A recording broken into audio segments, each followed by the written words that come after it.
Krampus is coming. I'm gonna read the back of this book. This is like the last page of the book, and it seemed appropriate to introduce it with this little paragraph. And the book we're gonna talk about today is The Fright Before Christmas, Surviving Krampus and Other Yuletide Monsters. What it says is, winter is coming, but the sun will return. While we wait, let's sing and dance, exchange gifts, celebrate what we have, take care of each other, and scare away the ghosts and monsters who hunt us when we're most vulnerable. As a whole, that paragraph alone kind of encapsulates this book because it gets into all the traditions and the stories and the monsters of yore, which some had been somewhat forgotten, but they're coming back to the forefront as people revive their stories and tales that they tell in this. And it's really fascinating. I thought it was a great read. Belanger writes fantastically. I was captivated throughout every page of this book. It's really interesting getting the history of, the different creatures, patrons, and entities that were part of the lore in the dark times of winter. Talking about around the same times in December of Saturnalia and the solstice, and then also Yule and the creatures that come along with this. And if you haven't heard of Jeff Belanger before, he has several books. He's the host, writer, and producer of New England Legends on PBS, which I also believe is on Amazon Prime as well. And then he also has a podcast called New England Legends, and he gets into like all the legends and lore of things that are strange and weird. How I first heard of him was going to the Michigan Paracon, where I saw him speak. So after that, my partner and I, we ended up watching, New England Legends and getting into a show, and I thought that was pretty cool. And then I saw this book coming out because I follow him on Instagram, and I was like, perfect, I need to get this book. I mean, let's look at this cover. How great is that?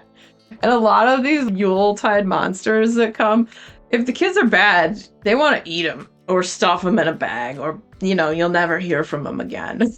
Stories are kind of terrifying. Like all the grim fairy tales, how stuff got all Disney-fied where they had nice happy endings. But in the actual fairy tales, a lot of times everybody dies or gets eaten or just horrible things happen.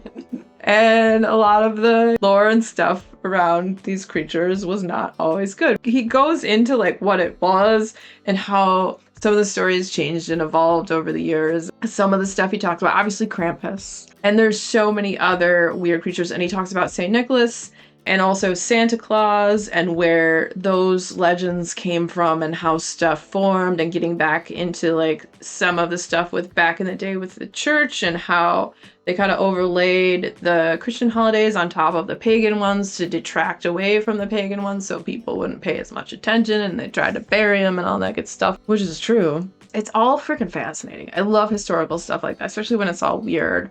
Some of the other traditions, like where the tradition of mistletoe came from and stuff in that vein. So some of the other creatures too. So you have Krampus, you have the Belsnickel. I don't know if you ever saw the episode of The Office where Dwight Schrute dresses up as the Belsnickel. That's the first time I ever heard of that one. I had not heard of that one before. I heard of that because of The Office. And then another one that's the Madi Lode, which is a horse type entity. It has a horse skull. A lot of these creatures, they come into your house and cause a ruckus and stomp around. And if you're good, they will give you treats. And if you're not, then they might beat you. They might whack you with sticks. Be good, get things. If you're bad, maybe they'll eat you. Who knows? And then you have also Grilla or Gryla. I think it's Grilla. I'm not sure how to pronounce some of these, so forgive me. You get into her weird, twisted family with the Yule lads, who seem almost like where you could have taken the Seven Dwarves from.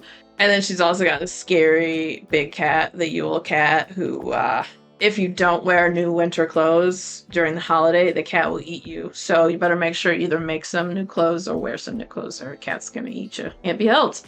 And then there's also the Tomten, which are these little gnomes, and there's just so much more. I thought it was awesome. It's really fascinating. It's just in time for the holidays. If you want to know a little bit about the weirder sides and traditions from around the world. And also, if you've ever wondered a little bit more about, where did Krampus come from? Where did that legend come from? You get into that. Honestly, the book too, it has a lot of really great illustrations. If you get the hardcover, it has a bookmark in it. I love when books come with these little bookmarks. Like here's a little devil in the pages. What else we got? Sky for Saturnalia. Oh yeah, and then talking about like Krampus. Ooh, that's a mask that guy carved. It's so good. Those cost anywhere from like $700 to $1,200, maybe more. They're made out of wood and they're gorgeous.